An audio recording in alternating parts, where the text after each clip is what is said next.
اللہ رب العالمین یہ جو زبان ہم استعمال کر رہے ہیں نا، ہماری باتوں کو بھی تولے گا. ہم نے کیا اچھی باتیں کی ہیں، کیا بری باتیں کی ہیں، کتنے ہم نے اس زبان کے ذریعہ کتنے ذکر و اذکار کیے ہیں، اللہ کو خوش کرنے والی کتنی باتیں کی ہیں، اللہ کو ناراض کرنے والی کتنی باتیں کی ہیں، ان باتوں کو بھی اللہ تولے گا. لہذا اپنی زبان کو سوچ سمجھ کر استعمال کرو. اپنی زبان کو پہلے سوچو، پھر تولو، پھر بولو. انجام سوچو پہلے کہ یہ جو میں بول رہا ہوں اس کا نتیجہ کیا نکلے گا، اچھا نتیجہ آئے گا کہ برا نتیجہ آئے گا. یہ زبان سے جو ہم باتیں کرتے ہیں نا، یہ اللہ رب العالمین تولے گا. اب وہ کیسے تولے گا؟ اس کا جسم عطا کرے گا یا اس کو کوئی شے بنا کر تولے گا، وہ اللہ کی ذات جانتی ہے، اور اللہ ہر چیز پر قادر ہے. کسی بھی طرح اللہ رب العالمین وہ تول سکتا ہے. محترم حاضرین، ہم لوگ سورۃ الاعراف کی تفسیر سن رہے تھے. سورۃ الاعراف کا مختصر تعارف کل آپ کے سامنے رکھا گیا. انشاءاللہ چنندہ کچھ آیتوں کی مختصر تفسیر اللہ کی توفیق سے آج ہم لوگ سنیں گے. سورۃ الاعراف کی جو شروعات ہوتی ہے الف لام میم صاد، یہ حروف مقطعات میں سے ہے. حروف مقطعات کا مطلب یہ ہوتا ہے کہ اس کا معنی کسی کو نہیں معلوم. جیسے قرآن میں اور آیتیں ہیں تو اس کا معنی معلوم ہوتا ہے کہ اس کا مطلب یہ ہے، اس کا ترجمہ ہوتا ہے، اس لفظ کا کوئی معنی ہوتا ہے. لیکن اس طرح کے جو حروف ہوتے ہیں الف لام میم را حا میم، یہ سب کے معنی کچھ نہیں ہیں. ان سب کا معنی صرف اللہ جانتا ہے. اور یہ اللہ رب العالمین نے اس طرح کیوں استعمال کیا آیتوں کے سورہ کے شروع میں حامیم عین سین قاف الف لام میم؟ یہ کفار مکہ کو چیلنج کرنے کے لیے. کفار مکہ کیا سمجھتے تھے کہ ہم زبان کے اندر بڑے فصیح اور بلیغ ہیں، ہم سے بہتر زبان کوئی نہیں جانتا، ہماری زبان میں جو فصاحت اور بلاغت ہے کوئی ہم سے بڑھ کر نہیں. اللہ نے کہا کہ اس کا مطلب بتلاؤ ذرا. یہ چیلنج ہے کفار کے لیے. الف لام میم صاد کا معنی کیا ہوتا ہے بولو؟ کسی کو نہیں معلوم. الف لام میم کا کیا مطلب ہے کسی کو نہیں معلوم. سب ہکا بکا رہ گئے. ان کو اپنی زبان پر بڑا ناز تھا کہ بڑی فصیح بڑی اچھی عربی بولتے ہیں وہ لوگ، ان کے سامنے سب گونگے ہیں. اللہ نے ان کے چیلنج کرنے کے لیے، وہ لوگ کہتے تھے نا کہ محمد اپنی طرف سے گڑھ کے لا رہا ہے. قرآن کیا ہے؟ محمد اپنی طرف سے گڑھ کے لا رہا ہے. یہ اللہ کی طرف سے کوئی وحی نہیں آتی، جبریل نہیں آتے، یہ دوسرے لوگوں سے سیکھ کر کے اپنی طرف سے بنا کر کے قرآن پیش کرتا ہے. تو اللہ نے کہا اگر محمد ہی بنا سکتا ہے تو تم تو بڑے پڑھے لکھے ہو، محمد تو ان پڑھ ہے، جاہل ہے. اگر وہ اس طرح کا کلام بنا سکتا ہے تو تم تو پڑھے لکھے ہو، زبان کے اندر بڑی مہارت ہے تم کو، تم خود بنا کر لے کر آؤ کوئی قرآن، کوئی سورہ، کوئی آیت. صرف اس کا مطلب بتلاؤ. الف لام میم صاد کا مطلب کیا ہوتا ہے؟ الف لام میم کا مطلب کیا ہوتا ہے؟ سب حیران پریشان. اسی وجہ سے اس طرح حروف مقطعات کے بعد فوراً اللہ قرآن کا ذکر کرتا ہے، کیونکہ قرآن بہت بڑا معجزہ ہے. اس کے آگے سارے عرب حیران و پریشان ہو گئے. تو سورۃ الاعراف کی جو شروعات ہوتی ہے، پہلے ہی صفحے میں اللہ رب العالمین نے کل قیامت کے دن جب لوگوں کے نام اعمال تولے جائیں گے، لوگوں کے نام اعمال وزن کیے جائیں گے، تو اس کی 3 قسمیں اللہ نے بیان کی ہیں. کتنی قسمیں؟ 3 قسمیں اللہ نے بیان کی ہے. ایک وہ لوگ ہوں گے جن کی نیکیاں زیادہ ہوں گی اور برائیاں کم ہوں گی، یہ جنت میں جائیں گے، یہ کامیاب ہو جائیں گے. اللہ نے کیا کہا؟ فَمَنْ ثَقُلَتْ مَوَازِينُهُ فَأُولَئِكَ هُمُ الْمُفْلِحُونَ. جس کا میزان، جس کا ترازو نیکیوں سے بھر جائے گا، یہ لوگ کامیاب ہو جائیں گے. دوسرے وہ لوگ ہوں گے جن کے گناہ زیادہ ہوں گے اور ان کی نیکیاں کم ہوں گی. تو اللہ نے کیا کہا؟ فَأُولَئِكَ الَّذِينَ خَسِرُوا أَنفُسَهُمْ. یہی لوگ ناکام لوگ ہیں، یہی لوگ جہنم میں جانے والے. القاریعۃ القاریعہ پڑھتے ہیں نا ہم لوگ. فَأَمَّا مَنْ ثَقُلَتْ مَوَازِينُهُ. جس کا میزان نیکیوں سے بھاری پڑ جائے گا، فَهُوَ فِي عِيشَةٍ رَاضِيَةٍ. بڑی اچھی زندگی میں ہوگا. وَأَمَّا مَنْ خَفَّتْ مَوَازِينُهُ، اور جس کے نیکیوں کا پلڑا ہلکا ہو جائے گا، فَأُمُّهُ ہاویہ، تو اس کا ٹھکانہ ہاویہ ہے۔ وَمَا أَدْرَاكَ مَا ہِیَہ، اور یہ ہاویہ کیا ہے؟ اللہ نے کیا کہا؟ نار حامیہ، دہتی ہوئی گرم آگ ہے، یعنی جہنم ہے۔ تو یہ دو لوگ جن کی نیکیاں زیادہ ہوں گی وہ کامیاب، جن کے گناہ زیادہ ہو جائیں گے وہ ناکام۔ اور تیسری قسم ان لوگوں کی ہے جن کے نام اعمال کو وزن کیا جائے گا کہ نیکیاں اور گناہ دونوں برابر برابر، اسی کے نام پر سورۃ الاعراف کا نام رکھا گیا ہے۔ تو یہ تین طرح کے لوگ ہیں۔ آپ کو معلوم ہے میزان کیا ہوتا ہے؟ ترازو۔ قیامت کے دن اللہ رب العالمین نیکیوں کو تولنے کے لیے، گناہوں کو تولنے کے لیے اللہ رب العالمین اتنا بڑا ترازو، اتنا بڑا میزان نصب کرے گا، رکھے گا لوگوں کے پاس کہ لوگ اس کی حجامت کے بارے میں سوچ نہیں سکتے۔ بہت بڑا میزان ترازو اللہ رب العالمین جب لوگوں کا حساب و کتاب ہو جائے گا، سب کا حساب و کتاب ہو جائے گا، تو وہ جو کتاب دی جائے گی لوگوں کے نام اعمال اس ترازو میں تولے جائیں گے۔ اب کیسے اللہ تولے گا؟ نیکیوں کا وزن کیسے ہوگا؟ وہ اللہ رب العالمین نے بتلایا کہ میزان جو ہوگا اس کے دو پلڑے ہوں گے، جس طرح ہم لوگ دیکھتے ہیں نا یہ ترازو رہتا ہے، ایک ادھر ایک ادھر، تو اس طرح قیامت کے دن میں اللہ بڑا لمبا چوڑا ترازو رکھے گا، وہ عدل کا، انصاف کا ترازو ہوگا، وہاں ایک ذرہ کسی کی کمی بیشی کو گنجائش نہیں ہے۔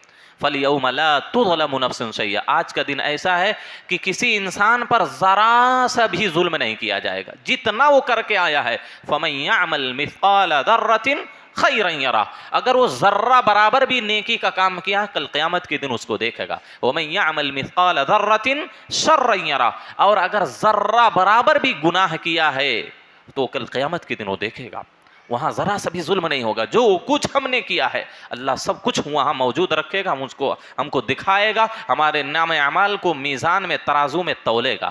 آپ سوچیں اتنا بڑا ترازو ہوگا، اس کے دو پلڑے ہوں گے، ایک میں نیکیاں رکھی جائیں گی، ایک میں گناہ رکھے جائیں گے۔ ایک پلڑے میں کیا ہوگے؟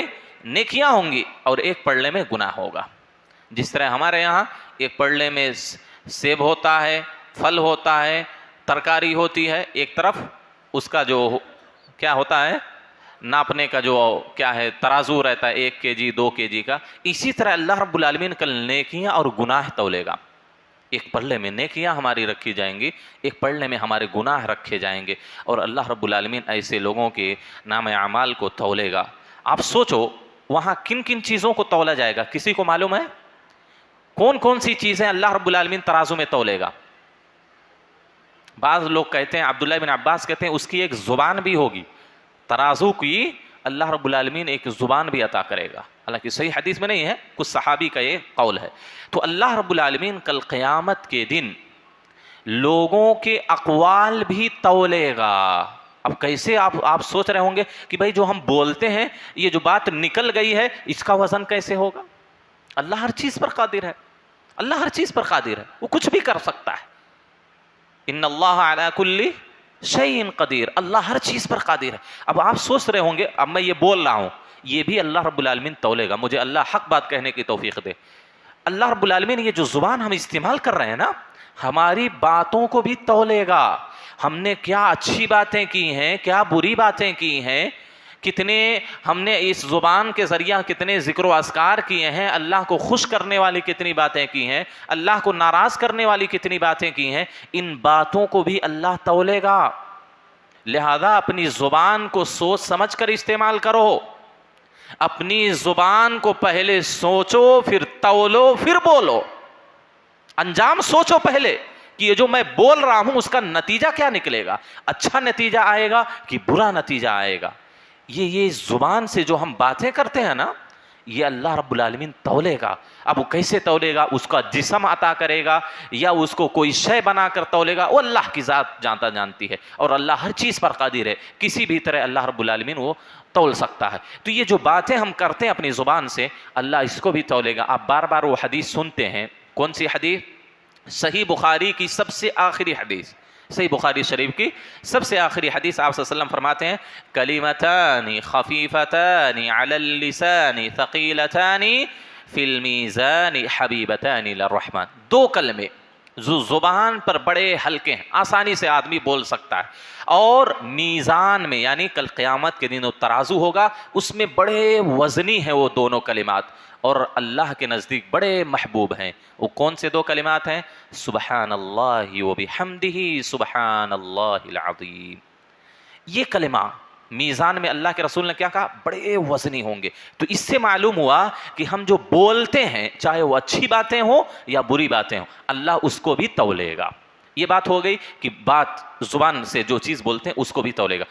ایک مرتبہ معاذ بن جبل رضی اللہ تعالیٰ عنہ، بڑے صحابی، بڑے عالم، اللہ کے رسول صلی اللہ علیہ وسلم نے کہا یا رسول اللہ انا لمؤاخذون بما نتکلم بالسنتنا، اللہ کے رسول کیا ہم جو اپنی زبان سے بات کرتے ہیں، بات چیت جو کرتے ہیں، بولتے ہیں، کیا اس پر بھی اللہ ہم کو پکڑے گا؟ آپ صلی اللہ علیہ وسلم نے کہا کہ اکثر لوگ اپنی زبان کی وجہ سے ہی جہنم میں گھسیٹ کر پھینکے جائیں گے۔ اکثر لوگ اپنی زبان ہی کی وجہ سے لوگ جہنم میں گھسیٹ کر پھینکے جائیں گے۔ اسی بنیاد پر اللہ کے رسول نے کہا سب سے زیادہ جہنم میں جو لوگ جائیں گے اپنی زبان کی وجہ سے جائیں گے۔ میرے بھائیو، زبان اچھی استعمال کرو، ایسی زبان استعمال کرو کہ سامنے والے کو کبھی تکلیف نہ ہو، سامنے والا آپ سے ناراض نہ ہو، سامنے والے کو کوئی پریشانی لاحق نہ ہو۔ ایسی باتیں، میٹھی باتیں بولو، اچھی باتیں بولو، بھلی باتیں بولو، جس سے آپ کو بھی فائدہ ہو اور سامنے والے کو بھی فائدہ ہو۔ اکثر لوگ اپنی زبانوں کی وجہ سے جہنم میں جائیں گے۔ یہ ہوئی بات کہ اللہ رب العالمین ہماری باتوں کو بھی تولے گا۔ دوسری بات، ہمارے جو اعمال ہیں، یہ نماز ہم پڑھ رہے ہیں نا، نماز کو اللہ تولے گا۔ کیسے تولے گا؟ یہ سجدہ ہے، تولے گا اللہ۔ اب عمل کیسے تولے گا بھائی؟ بعید بات سے ذہن میں یہ بات نہیں آ رہی۔ اللہ قادر ہے اس بات پر، اللہ تولے گا۔ حدیث کے اندر آتا ہے، اللہ کے رسول صلی اللہ علیہ وسلم فرماتے ہیں کہ ما من شیء یوضع فی المیزان اثقل من حسن الخلق، جو اچھے اخلاق ہیں، اچھے اعمال ہیں، یہ ترازو میں سب سے زیادہ بھاری ہوں گے۔ جب ترازو میں رکھے جائیں گے تو سب سے زیادہ وزنی اعمال کیا ہوں گے؟ اچھے اخلاق، اچھے کردار، اچھے اعمال، یہ سب سے زیادہ وزنی کل قیامت کے دن ترازو میں ہوں گے۔ اسی طریقے سے اللہ رب العالمین نے جو فرشتوں کو رجسٹر دیا ہے، ہمارے پاس فرشتے ہیں نا، ہر ایک کے پاس ہے، چاہے وہ مومن ہو چاہے کافر ہو، مرد ہو عورت ہو، بچے ہوں بوڑھے ہوں، ہر ایک کے پاس فرشتے ہیں۔ وہ کیا کرتے ہیں؟ ایک فرشتہ نیکیاں نوٹ کرتا ہے، ایک فرشتہ گناہ نوٹ کرتا ہے۔ تو یہ جو سجلات ہیں، یہ جو صحیفے ہیں، اس میں جو نیکیاں لکھی گئی ہیں، گناہ جو لکھے گئے ہیں، جو فرشتے نوٹ کر کے کل قیامت کے دن اللہ کے حوالے کریں گے ہمارے مرنے کے بعد، تو وہ صحیفے، وہ کتابیں بھی تولی جائیں گی۔ حدیث کے اندر آتا ہے کہ اللہ کے رسول صلی اللہ علیہ وسلم کل قیامت کے دن، آپ فرماتے ہیں کہ کل قیامت کے دن اللہ رب العالمین، پوری مخلوق وہاں پر ہوگی، موجود ہوگی اللہ کے سامنے۔ اللہ رب العالمین ایک آدمی کو بلائے گا، ایک آدمی کو اللہ بلائے گا، اور اللہ رب العالمین اس کے سامنے 99 رجسٹر، 99 صحیفے، 99 کتابیں اس کے سامنے پھیلا کے رکھے گا۔ دیکھو، گویا کہ 100 جو رجسٹر ہے، 99 رجسٹر میں صرف اس کے گناہ لکھے گئے ہوں گے، اتنا گناہگار ہوگا وہ۔ 99 رجسٹر، اور ایک رجسٹر آپ کی جہاں تک نگاہ پہنچ سکتی ہے اس سے بھی کہیں زیادہ ہوگا۔ تو 99 رجسٹر بھر کر اس کے گناہ ہوں گے۔ اللہ پوچھے گا اتنکر من ھذا شیئا، کیا اس میں کسی گناہ کا تم انکار کرتے ہو؟ کیا ایسا ہے کہ میرے کاتبوں نے، میرے فرشتوں نے اپنی طرف سے کوئی گناہ تمہارے رجسٹر میں، تمہارے نامہ اعمال میں لکھ دیا ہے؟ وہ کہے گا لا یا ربی، نہیں ہے میرے رب، یہ سارے گناہ میں نے کیا ہے۔ وہ بندہ اعتراف کرے گا اللہ کے سامنے، نہیں اللہ میں نے یہ سارے گناہ کیے ہیں۔ اللہ کہے گا کیا تمہارے پاس کوئی عذر ہے کہ زبردستی کسی نے تم سے گناہ کرا دیا، یا تم تک قرآن و حدیث کی باتیں نہیں پہنچی، حجت نہیں قائم ہوئی؟ کہے گا نہیں اے میرے رب، میرے پاس یہ سارے گناہ میں کیے ہیں۔ وہ آدمی ڈر جائے گا کہ اللہ اب تو مجھے جہنم میں پھینکے گا، 99 رجسٹر تو صرف میرے برائیوں کے، گناہوں کے ہیں۔ اللہ کہے گا نہیں، ان لک عندنا حسنا، تمہاری ایک نیکی ہمارے پاس ہے، تمہاری ایک نیکی ہمارے پاس ہے، آج تمہارے اوپر کچھ بھی ظلم نہیں کیا جائے گا۔ ایک چھوٹا سا بطاقہ، ایک چھوٹا سا کارڈ جیسے ہم لوگ رکھتے ہیں نا آدھار کارڈ، پین کارڈ وغیرہ، ایک چھوٹا سا بطاقہ کارڈ اللہ رب العالمین نکالے گا، اس میں کیا ہوگا؟ اشہد ان لا الہ الا اللہ واشہد ان محمد رسول اللہ۔ 99 رجسٹر ایک پلڑے میں ترازو کے رکھے جائیں گے، اور یہ ایک چھوٹا سا جو کارڈ ہوگا جس میں اشہد اللہ الہ الا اللہ و اشہد ان محمد رسول اللہ لکھا ہوگا، اللہ جب اس چھوٹے سے کارڈ کو، یہ 99 رجسٹر جو نگاہوں کی حد سے بھی زیادہ بڑے ہوں گے، وہ ایک طرف، اور یہ چھوٹا سا کارڈ ایک طرف رکھا جائے گا، یہ کارڈ بھاری ہو جائے گا، یہ کارڈ بھاری ہو جائے گا۔ اللہ رب العالمین اس کے بعد اس آدمی کو بخش دے گا۔ توحید، اس سے معلوم کیا ہوا؟ توحید کی کتنی بڑی اہمیت۔ اگر آدمی اللہ کے پاس موحد بن کر گیا تو اللہ اس کو معاف کر سکتا ہے، لیکن اگر موحد بن کر نہیں گیا، کتنی بھی نیکیاں کیا ہو تو وہ جہنم ہی میں جائے گا، اور کہیں نہیں اس کا ٹھکانہ، نیکیاں کوئی کام نہیں آئے گی۔ تو اس سے معلوم ہوا کہ ہمارے جو نام اعمال ہیں وہ ہماری باتیں بھی تولی جائیں گی، ہمارے اعمال، ہمارے کیریکٹر، کردار، ہمارا چلنا پھرنا بھی تولا جائے گا، اور جو فرشتوں نے، اللہ نے جو فرشتے مقرر کیے ہمارے پاس، جو گناہ اور کیا ہے نیک اعمال نوٹ کرتے ہیں، وہ ساری بھی چیزیں تولی جائیں۔ اس کے ساتھ ساتھ آدمیوں کو بھی تولا جائے گا، ہم کو بھی تولا گیا اللہ رب العالمین میزان پر، جیسے ہم لوگ تولتے ہیں نا اپنے آپ کو، کتنے کے جی ہیں، کتنے گھٹے بڑے، اللہ رب العالمین کل قیامت کے دن ایک ایک انسان کو تولے گا، ترازو میں رکھ کر تولے گا۔ اس کی دلیل کیا ہے؟ ابو ہریرہ فرماتے ہیں اللہ کے رسول صلی اللہ علیہ وسلم نے کہا کہ کل قیامت کے دن ایک بھاری بھرکم پہلوان، موٹا تازہ لمبا چوڑا آدمی کل قیامت کے دن آئے گا، لیکن وہ کافر ہوگا، کافر ہوگا۔ اللہ کے رسول صلی اللہ علیہ وسلم نے کہا لا یزن عند اللہ جناح بعوضہ، وہ اللہ کے نزدیک مچھر کے پر کے برابر بھی اس کا وزن نہیں ہوگا۔ ایک کافر کا وزن، مچھر کا پر دیکھیں ہیں آپ، اس کو آپ تولیں گے تو کس حساب سے اس کو بولیں گے بتائیے؟ اللہ کے رسول صلی اللہ علیہ وسلم نے کہا کہ کل کافر کو جب اللہ تولے گا، حالانکہ وہ بہت لمبا چوڑا موٹا تازہ پہلوان ہوگا، لیکن اللہ کے ترازو میں جب اللہ ترازو رکھے گا، مچھر کے پر کے برابر بھی اس کا وزن نہیں ہوگا۔ لیکن وہیں پر اگر مومن ہوگا، نیک ہوگا، تو اس کا وزن بڑا زیادہ ہوگا۔ آپ کو ایک حدیث سناتا ہوں۔ ایک مرتبہ عبداللہ بن مسعود رضی اللہ تعالی عنہ نبی صلی اللہ علیہ وسلم کے لیے مسواک توڑنے کے لیے درخت پر چڑھے۔ کس لیے؟ آپ صلی اللہ علیہ وسلم کو مسواک کی خواہش تھی، آپ کے لیے درخت پر مسواک توڑنے کے لیے چڑھے۔ بڑے دبلے پتلے تھے بیچارے، بہت دبلے پتلے، ہزیل، ایک دم کمزور۔ جب ہوا چلنے لگی تو بڑے دبلے پتلے تھے، تو ہوا کے ساتھ ساتھ وہ ڈالیوں کے ساتھ ادھر ادھر ہونے لگے۔ ہوا بہت ہلکے تھے نا، تو جیسے ہی ہوا چلتی ادھر گئے ادھر گئے، تو کچھ صحابہ وہاں کھڑے ہوئے تھے، وہ دیکھ کر ہنسنے لگے۔ اتنی معمولی پنڈلی ہے ان کی، بڑی چھوٹی اور پتلی پنڈلی ہے، صحابہ دیکھ کے ہنسنے لگے ان کی کمزوری پر۔ اللہ کے رسول صلی اللہ علیہ وسلم نے کہا مما تضحکون، کس بات پر تم ہنس رہے ہو؟ قالوا یا نبی اللہ من دقت ساقی، اللہ کے رسول آپ دیکھیں ابن مسعود کی پنڈلی کتنی پتلی ہے، چھوٹے بچے کی طرح، معمولی ایک دم باریک۔ آپ صلی اللہ علیہ وسلم نے کہا والذی نفسی بیدہ، سنو اس ذات کی قسم جس کے ہاتھ میں میری جان ہے، لہما اثقل فی المیزان من احد، یہ ترازو میں، اللہ کے ترازو میں احد پہاڑ سے بھی زیادہ وزنی ہے۔ اللہ اکبر، احد پہاڑ 2-3-4 کلومیٹر کے اندر پہاڑ پھیلا ہوا، اتنا بڑا ابھی ایک پتھر لے کے آئیں تو 1 کنٹل کا نکلتا ہے کہ نہیں؟ اتنا بڑا پتھر 1 کنٹل کا ہوتا ہے۔ اور احد پہاڑ آپ دیکھ رہے ہوں گے کتنا لمبا چوڑا اور اونچا ہے۔ اللہ کے رسول نے کہا کہ ابن مسعود کی جو اس پنڈلی کے باریک ہونے پر، چھوٹی پتلی ہونے پر ہنس رہے ہو، اللہ جب ترازو نصب کرے گا اور آدمیوں کو تولے گا تو ان کی جو پنڈلی ہے احد پہاڑ سے بھی زیادہ وزنی ہوگی۔ اللہ اللہ، ایک مومن کی اہمیت ہے اللہ کے یہاں، لیکن ایک کافر کی کوئی اہمیت نہیں ہے۔ لہذا اپنے ایمان کی حفاظت کرو، ایمان پر ثابت قدمی اللہ سے مانگو، سنت کے مطابق زندگی گزارنے کی توفیق اللہ سے طلب کرو۔ تو اس سورہ کے اندر پہلے صفحے میں اللہ رب العالمین نے اس چیز کا ذکر کیا ہے کہ کل قیامت کے دن انسانوں کی باتوں کو، انسانوں کے اعمال کو اور خود انسان کو بھی اللہ رب العالمین تولے گا۔ تو جس کے نیکیوں کا پلڑا بھاری ہوگا وہ کامیاب، جس کی نیکیوں کا پلڑا ہلکا ہوگا وہ ناکام، اور جس کی نیکیاں اور گناہ دونوں برابر ہوں گے وہ کچھ وقت تک اللہ جب تک چاہے گا ان کو کیا ہے دیوار پر رکھے گا، نہ تو جہنم میں نہ تو جنت میں، اور اللہ چاہے گا تو اپنے فضل سے ان کو معاف کر کے جنت میں داخل کر دے گا۔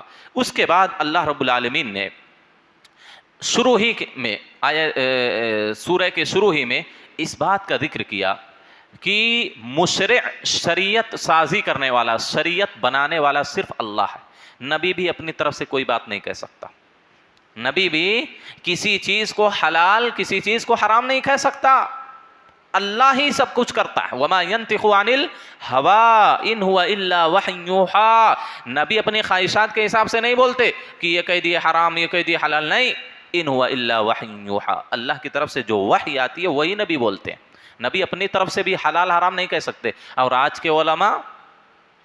کے علماء حدیث سامنے رکھی ہے، حدیث سامنے ہے، رفع دین کرنا چاہیے، نبی نے اپنی زندگی میں ایک نماز میں بھی کبھی رفع دین نہیں چھوڑا ہے، 400 سے زائد حدیثیں رفع الیدین کی ہیں، لیکن رفع دین کیے تو نمازی نہیں ہوتی، رفع دین کیے تو نمازی نہیں ہوتی۔ سینے پہ باندھنے کی 8 سے 10 دلیلیں ہیں، لغوی اور شرعی دونوں، لیکن لوگ نہیں باندھتے، باندھے تو ہاتھ آپ کو توڑ دیں گے، یہ حالت ہے۔ تو مشرک کون ہے؟ صرف اللہ ہے، اللہ ہے۔ آپ سوچیں، ایک مرتبہ نبی نے حلال چیز کو حرام کر دیا، صرف اپنے اوپر، امت کے اوپر نہیں، اپنے اوپر۔ کیا ہے وہ چیز؟ ایک مرتبہ اللہ کے رسول صلی اللہ علیہ وسلم جب شہد پی کر آئے تو آپ کی بیویوں نے وہ جو مسئلہ ہے پورا، آپ نے کہا کہ اللہ کی قسم آج کے بعد سے میں شہد نہیں پیوں گا۔ اللہ نے ڈانٹا، اللہ نے ڈانٹا آپ کو، کہا یا ایھا النبی لما تحرم ما احل اللہ لک، اے نبی آپ کیوں ایسی چیزوں کو حرام قرار دیتے ہیں جس کو اللہ نے تمہارے لیے حلال قرار دیا؟ آپ ہوتے کون ہیں کسی چیز کو حرام کہنے والے جس کو اللہ نے حلال کہا ہے؟ تبتغی مرضات ازواجک، تم اپنی بیویوں کو خوش کرنا چاہتے ہو؟ اللہ نے ڈانٹا نبی کو۔ اور آج کے علماء حدیث ہوتے ہوئے بھی حدیث کہہ رہی ہے وہ چیز حرام ہے، لیکن آج کے علماء، کچھ مخصوص علماء کہتے ہیں نہیں حلال ہے، اللہ کہتا ہے نہیں حلال ہے تو یہ کہتے ہیں نہیں حرام ہے۔ سوچئے، نبی کو اللہ نے ڈانٹا، تو یہ علماء جو اپنے آپ کو شریعت بنا رہے ہیں حلال حرام کی، اسی طریقے سے اللہ رب العالمین نے اس آیت کے اسی سورہ کے شروع میں کیا کہا؟ اتبعوا ما انزل الیکم من ربکم، اے مومنو تمہارے رب کی طرف سے جو چیز نازل کی جا رہی ہے صرف اسی کی اتباع کرو، صرف اسی کی اتباع کرو۔ اللہ کی طرف سے کیا چیز نازل کی گئی بتائیے؟ قرآن اور حدیث، قرآن اور حدیث، اللہ کی طرف سے 2 ہی چیزیں نازل کی گئیں۔ خود نبی صلی اللہ علیہ وسلم نے کہا اللہ نے مجھے 2 چیزیں دی، ایک قرآن اور اسی کے جیسے حدیث، اللہ نے 2 چیزیں نازل کی، اور اللہ کہتا ہے اتبعوا ما انزل الیکم من ربکم، تمہارے رب کی طرف سے جو تمہارے پاس نازل ہو رہا ہے صرف اسی کی اتباع کرو، ولا تتبعوا من دونہ اولیاء، اس کے علاوہ کسی بھی پیر کی، کسی بھی مرشد کی، اور کسی بھی بابا کی، کسی بھی عالم کی، کسی مدنی مکی کی، کسی شیخ الحدیث کی اتباع نہیں کرنی ہے، ورنہ گمراہ ہو جاؤ گے۔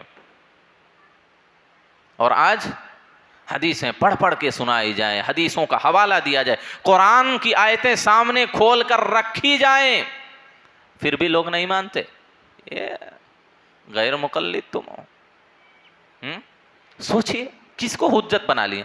آدمی کی بات کو، ایک امتی کی بات حجت ہے، نبی کی بات حجت نہیں ہے، قرآن کی آیتیں آپ کے لیے حجت نہیں ہے، آپ کے عالم کی، آپ کے فقیہ صاحب کی بات حجت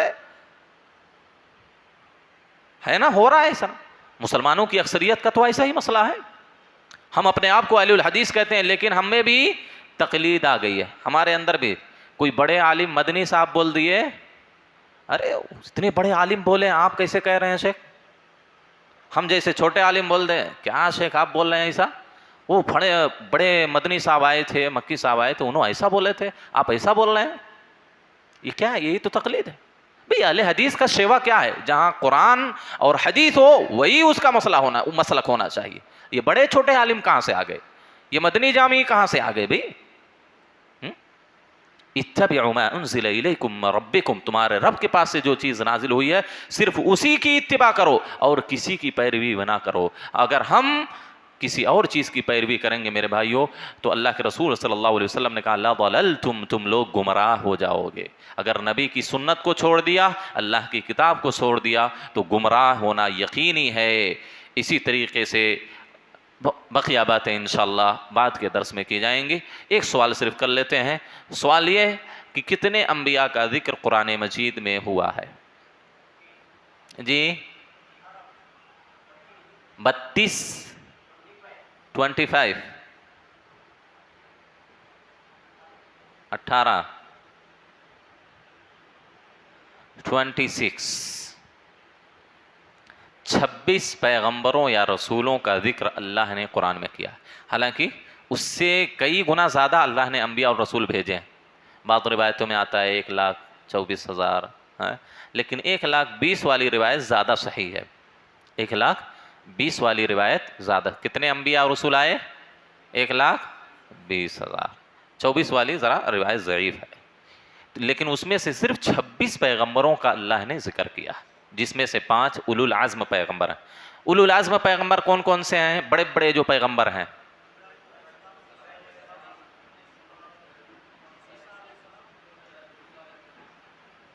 جی ماشاء اللہ، بارک اللہ فیکم۔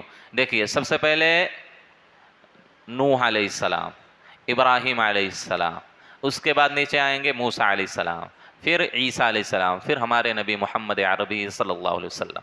ان 5 بڑے بڑے پیغمبروں کا بھی اللہ نے قرآن میں ذکر کیا۔ اللہ سے دعا ہے اللہ ہم تمام لوگوں کو قرآن مجید سننے، سمجھنے اور اس پر عمل کرنے کی توفیق دے۔ اللہ رب العالمین ہماری من جملہ عبادتوں کو، صیام کو، قیام کو اللہ شرف قبولیت سے نوازے۔ آمین۔ وآخر دعوانا الحمد للہ رب العالمین۔